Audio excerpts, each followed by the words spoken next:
حاجات هتثبت لك انك بدات التكنولوجيا متاخر قوي. لما تشوف حد من مواليد الثمانينات ما تفكرش انه بعيد عن التكنولوجيا. الجيل ده هو اللي شاف البدايه الحقيقيه وعاش يطورها خطوه بخطوه. النهارده هقول لك على 6 حاجات احنا عشناها وانت يا دوب سمعت عنها او شفتها في صور قديمه. 1. الفلوبي ديسك، فلاشه الثمانينات الاصيله. زمان كان عندنا الفلوبي ديسك اللي كانت مساحته 1.44 ميجا بس، يعني يا دوب يشيل صوره ولا صورتين، ولو ملف وورد محترم كان ممكن يحرجك جدا وما تعرفش تنقله عليه. والمصيبه لو عايز تنقل لعبه كانت بتيجي على 10 فلوبي ديسك، ولو واحد فيهم باظ راحت عليك اللعبه كلها. 2. شريط الكاسيت، اصل البلاي ليست قبل سبوتيفاي، كانت الاداه الوحيده لسماع الاغاني. الربح الرئيسي للنجوم كان بيعتمد على بيع شرايط الكاسيت دي، وعشان تسمع اغنيه معينه لازم تلف الشريط بالقلم عشان توصل ليها. اما بقى لو حبيت تعمل كوكتيل اللي هو يعني بلاي ليست دلوقتي، لازم تروح عند واحد مخصوص يكون عنده الكاسيت بروحين، تديله ورقه مكتوب فيها الاغاني بتاعتك ويسلمك شريط الكوكتيل ده بعد 48 ساعه.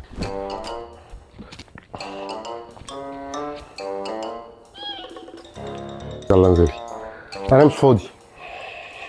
3. شريط الفيديو، نتفليكس الجيل الذهبي. لو عايز تتفرج على فيلم لازم تروح تأجره من محل الفيديو وترجعه قبل ما المعلم يحط عليك غرامه، بس لازم يكون عندك اصلا جهاز فيديو، وده كان علامه من علامات الطبقه الارستقراطيه وقتها. وكان في جهاز تاني مخصوص لتنظيف شريط الفيديو من الشوائب قبل تشغيله. والله العظيم انا كنت عارفه الجهاز ده. 4. الانترنت اللي بيتخانق مع التليفون الارضي. زمان كان دخول الانترنت مغامره حقيقيه، صوت المودم كان بيعلن بدايه الحرب، اي حد يرفع سماعه التليفون كان بيقطع عليك الاتصال، ولو كان عندك سرعه 56 كيلو فانت كنت عايش في رفاهيه وغنى فاحش. 5. موبايلات شحنتها بتعيش اكتر من العلاقات العاطفيه. نوكيا 3310 كان بيشحن مره واحده في الاسبوع، ولو وقع منك غالبا السيراميك هو اللي كان بيتكسر، غير ان النغمات بتاعته حاجه اسطوريه. ولعبه سناك كان بيتعمل عليها ايفنتات وارقام قياسيه بين الشباب. 6.